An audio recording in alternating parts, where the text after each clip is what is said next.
जय मित्रांनो, तर बघा आपला जो टॉपिक चालू होता भारताने स्वातंत्र्यानंतर भारतात झालेले जे युद्ध आहेत भारताचे, जे आपण बघत होतो त्याच्यामध्ये आज आपल्याला काय बघायचं आहे बघा. याच्यामध्ये आपल्याला माहिती आहे 48 ची लढाई बघितली, 62 ची बघितली, 65 ची बघितली आणि कुठली बघितली 71 ची लढाई बघितली. तदनंतर काय आहे, कारगिल युद्ध आहे. कारगिल युद्धाच्या आधी मी तुम्हाला सांगितलेलं होतं की जो 1980 चा काळ आहे याच्यामध्ये काय झालं. जो पाकिस्तानचा जियाउल हक होता, याने जे आहे एक युद्धाची नवीन पद्धती सुरू केली, तिला आपण काय म्हणतो, प्रॉक्सी वॉर म्हणतो. बघा, प्रॉक्सी वॉर म्हणजे काय असतं. प्रॉक्सी वॉर म्हणजे जे आपल्याला म्हणता येईल सरळ सरळ भाषेत आतंकवादाची सुरुवात म्हणजे प्रॉक्सी वॉर आहे. त्याच्यामध्ये तुमचा कुठल्याही प्रकारचा हमला असू शकतो.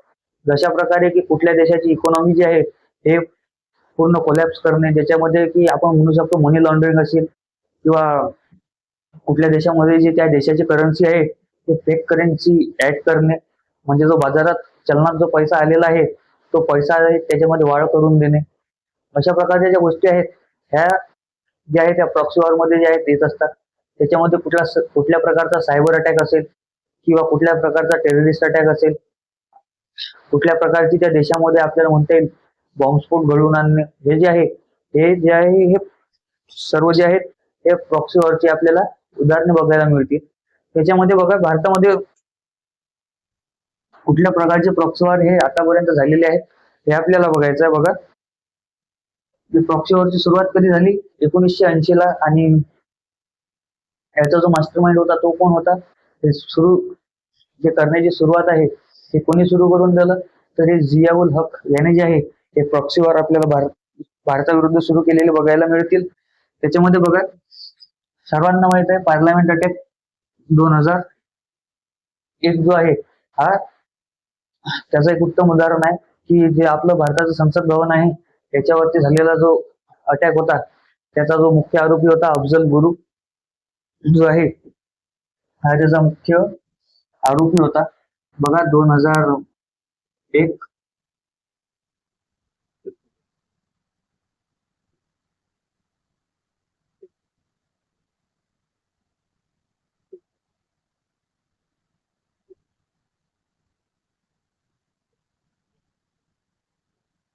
संसद भवन हल्ला. याच्यामध्ये मुख्य आरोपी कोण होता, याच्यामध्ये मुख्य आरोपी होता अफजल गुरु. त्या अफजल गुरुला पकडल्यानंतर आपल्याला म्हणता येईल याचा फाशीची शिक्षा सुनावण्यात आली. आणि हा जो आहे हा तब्बल 2001 पासून ते आपल्याला बघायला मिळेल याला 2013 ला जे आहे याला फाशीची शिक्षा झाली. तोपर्यंत जो आहे याला जिवंत ठेवण्यात आले. तर बघा, हा झाला जो भारतामध्ये झालेला जो आहे हा पहिला असा मुद्दा होता. तदनंतर बघा काय आहे, 2008 मध्ये काय आहे, 26/11 हल्ला आहे. हा 26/11 हल्ला कधी झालेला आहे, 2008 ला झालेला आहे. बघा, याच्यामध्ये जो कसाब होता त्याला सुद्धा फाशीची शिक्षा सुनावण्यात आली. याच्यामध्ये आपल्याला बघायला मिळेल की जवळपास 175 प्लस नागरिक जे आहेत त्याच्यामध्ये काही दुसऱ्या देशातील असतील, किंवा जे नागरिक बाहेरच्या देशातून आलेले होते भारतात फिरण्यासाठी ते सुद्धा आहेत.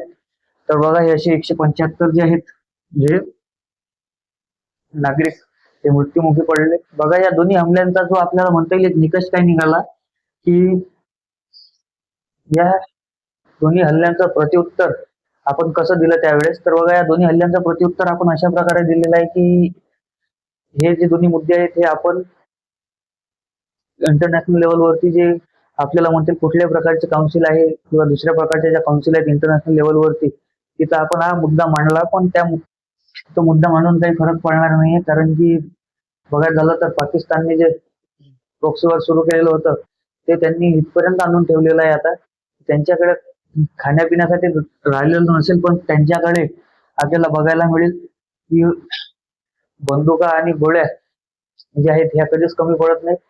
त्यांच्याकडे खायला एक वेळेस तर नसेल, पण हे बंदुका आणि गोळ्या त्यांच्याकडे कधीच कमी पडत नाही. तदनंतर बघा दुसरं काय आहे, 2016 चा उरी हमला आहे.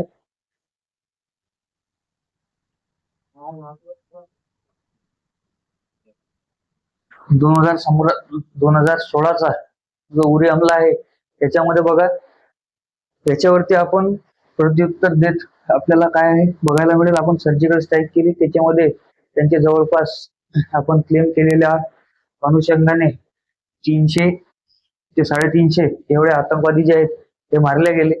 त्याच्यामध्ये लक्षात घेण्याची गोष्ट एक आहे की उरीचा जो हमला झाला त्यावेळेस या जी सर्जिकल स्ट्राईक झाली याच्यामध्ये आपण पाकिस्तानमध्ये न जाता जो आपला पीओके आहे, पाक पाक ऑक्युपाइड काश्मीर आहे किंवा आपण त्याला पाकव्याप्त काश्मीर म्हणतो, त्याच्यामध्येच आपल्याला बघायला मिळेल की जे आतंकवाद्याचे जे ट्रेनिंग कॅम्प होते, जे ट्रेनिंग सेंटर्स होते, तर तिथंच आपल्याला बघायला मिळाले व त्याच ठिकाणी जो आहे हा हल्ला करण्यात आला.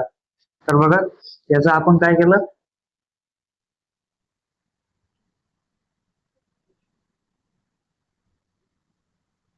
हल्ल्याने उत्तर दिलेलं आहे.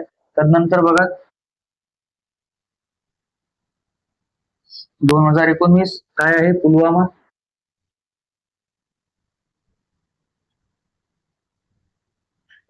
तर पुलवामा मध्ये बघा, पुलवामा मध्ये आपण जे याच्यामध्ये सर्जिकल स्ट्राईक आपण केलेली होती 16 मध्ये, जे कशा प्रकारची सर्जिकल स्ट्राईक न करता आपण किंवा आपल्या भारत सरकारने त्यावेळेस घेतलेला निर्णय म्हणजे एअर स्ट्राईक. एअर स्ट्राईक मध्ये काय बघायला मिळालं आपल्याला की जे भारतीय सैन्य वायुसैन्याचे जे जहाज आहेत हे त्यांच्या एरियामध्ये न जाता भारताच्याच बाउंड्रीमध्ये राहून त्यांनी जे आहे हल्ला करून यांचे जे ट्रेनिंग कॅम्प आहेत ते उद्ध्वस्त केले. याच्यामध्ये सुद्धा आपल्याला क्लेम करण्यात आलं की जवळपास 500 ते 550च्या दरम्यान आतंकवादी जे आहे त्याच्यामध्ये मारले गेले.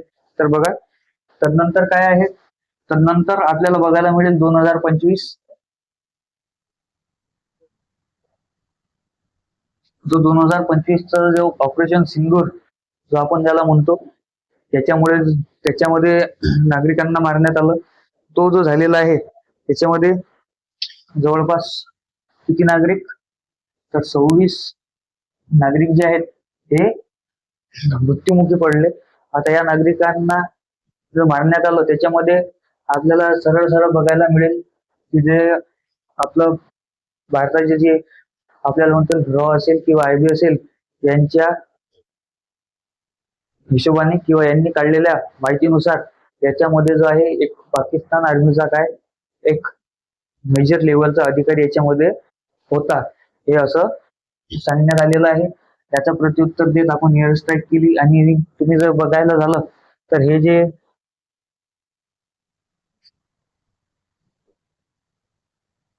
तिन्ही हमले आहेत त्याचा निकष काय निघतो की याच्यामध्ये भारताने भारताकडे असलेले आधुनिक उपकरण जसे की आपली जी ब्रह्मोस मिसाईल आहे हे काय झाले, हे 2025च्या ऑपरेशन सिंधू नंतर काय झाली, टेस्टेड झाली. त्याच्यामध्ये काय झालं की जी भारतीय वायुसेना आहे हे यांनी पाकिस्तानमध्ये न जाता पाकिस्तानच्या आतमधील जे आतंकवाद्याचे ट्रेनिंग कॅम्प असतील किंवा ट्रेनिंग बेस असतील त्यांना काय आपल्याला म्हणता येईल डिस्ट्रॉय केलं. त्याच्यामध्ये आपल्याला बघायला मिळालं की जे भारताची ब्रह्मोस मिसाईल आहे हिची मारक क्षमता ही अचूक आहे हे आपल्याला काय या दोन याच्यामधून कळून आलं. तर बघा, त्याच्यामुळे काय झालं, ते भारतासाठी आणि जो ज्या देशासोबत आपण मिळून बनवलेला आहे रशिया, या दोन्ही देशांना याचा फायदा काय झाला की जी ब्रह्मोस मिसाईल आहे आपली तिला जागतिक लेवलवरती काय झालं, मागणी वाढलेली आपल्याला बघायला मिळेल.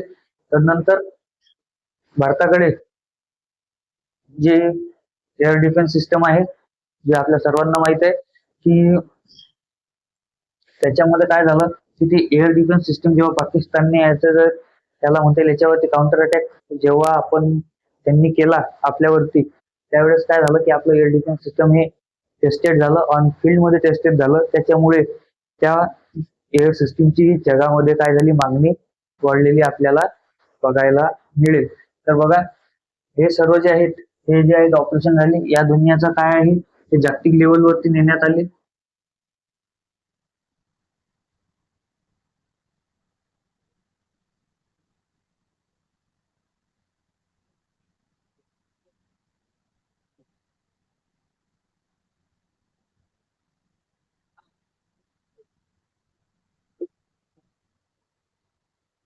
तर बघा अशा प्रकारची जे आहेत हे आतापर्यंत भारतामध्ये झालेले हल्ले आहेत. त्याच्यामध्ये तरी एक जो अक्षरधाम जो टेम्पल आहे याच्यावरती झालेला हल्ला नसेल, ऑपरेशन ब्लू स्टार जे आहे हे नसेल, हे आपण याच्यामध्ये ऍड केलेले नाही. कारण की जर बघायचं झालं तर त्यांची सुद्धा काही अशाच प्रकारचे जे स्ट्रॅटेजिक आपल्याला म्हणता येईल जागतिक लेवलवरची नेलेली जे डिप्लोमॅटिक लेवलवरती जे आपल्याला म्हणता येईल पाकिस्तानवरती आंतरराष्ट्रीय दबाव वाढवण्याचा प्रयत्न जो आहे हा याच्यामध्ये करण्यात आला. तर बघा हे अशा प्रकारे जे आहे हे ऑपरेशन्स होते. पुढच्या व्हिडिओमध्ये आपण जे आहे हे 1999 जे कारगिल युद्ध आहे हे कव्हर करू. जय हिंद, जय भारत.